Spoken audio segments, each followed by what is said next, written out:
Chapter 27 How the Fierce Warriors Invaded Oz. The Nome King and his terrible allies sat at the banquet table until midnight.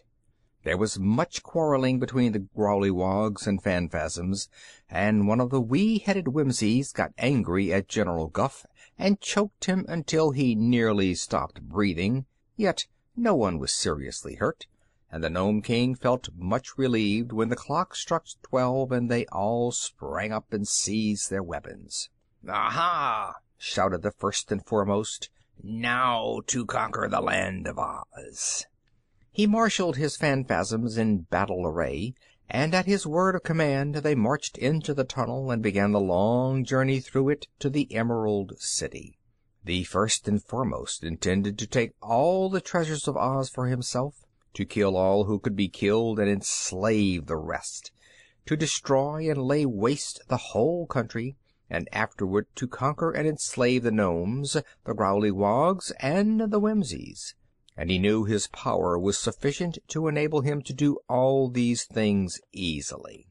Next marched into the tunnel the army of gigantic Growleywogs, with their Grand Gallipoot at their head.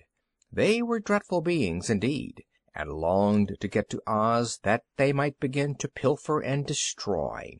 The Grand Gallipoot was a little afraid of the First and Foremost, but had a cunning plan to murder or destroy that powerful being and secure the wealth of Oz for himself. Mighty little of the plunder would the Nome King get, thought the Grand Gallipoot.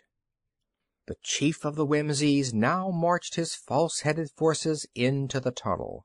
In his wicked little head was a plot to destroy both the First and Foremost and the Grand Gallipoot. He intended to let them conquer Oz, since they insisted on going first, but he would afterward treacherously destroy them, as well as King Roquat, and to keep all the slaves and treasure of Ozma's kingdom for himself. After all his dangerous allies had marched into the tunnel, the Nome King and General Guph started to follow them at the head of 50,000 gnomes, all fully armed. "Guph," said the king, "those creatures ahead of us mean mischief. They intend to get everything for themselves and leave us nothing." "I know," replied the general, "but they are not as clever as they think they are. When you get the magic belt, you must at once wish the Whimsies and Growleywogs and Phanfasms all back into their own countries, and the belt will surely take them there." "Good!" cried the king. "An excellent plan, Guph. I'll do it.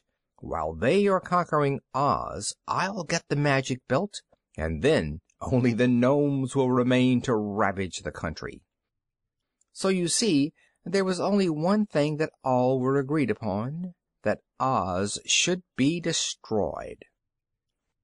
On the vast ranks of invaders marched, filling the tunnel from side to side. With a steady tramp, tramp they advanced, every step taking them nearer to the beautiful Emerald City. "Nothing can save the land of Oz," thought the First and Foremost, scowling until his bare face was as black as the tunnel. "The Emerald City is as good as destroyed already," muttered the Grand Gallipoot, shaking his war club fiercely. "In a few hours, Oz will be a desert," said the chief of the Whimsies, with an evil laugh. "My dear Guph," remarked the Nome King to his general, "at last my vengeance upon Ozma of Oz and her people is about to be accomplished." "You are right," declared the general. "Ozma is surely lost." And now the First and Foremost, who was in advance and nearing the Emerald City, began to cough and to sneeze. "This tunnel is terribly dusty," he growled angrily. "I'll punish that Nome King for not having it swept clean. My throat and eyes are getting full of dust, and I'm as thirsty as a fish." The Grand Gallipoot was coughing too, and his throat was parched and dry. "What a dusty place!" he cried. "I'll be glad when we reach Oz, where we can get a drink." "Who has any water?" asked the Whimsy chief, gasping and choking. But none of his followers carried a drop of water, so he hastened on to get through the dusty tunnel to the Land of Oz. "Where did all this dust come from?" demanded General Guph, trying hard to swallow, but finding his throat so dry he couldn't. "I don't know," answered the Nome King. "I've been in the tunnel every day while it was being built, but I never noticed any dust before." "Let's hurry!" cried the general. "I'd give half the gold in Oz for a drink of water." The dust grew thicker and thicker, and the throats and eyes and noses of the invaders were filled with it. But not one halted or turned back. They hurried forward more fierce and vengeful than ever. End of chapter 27.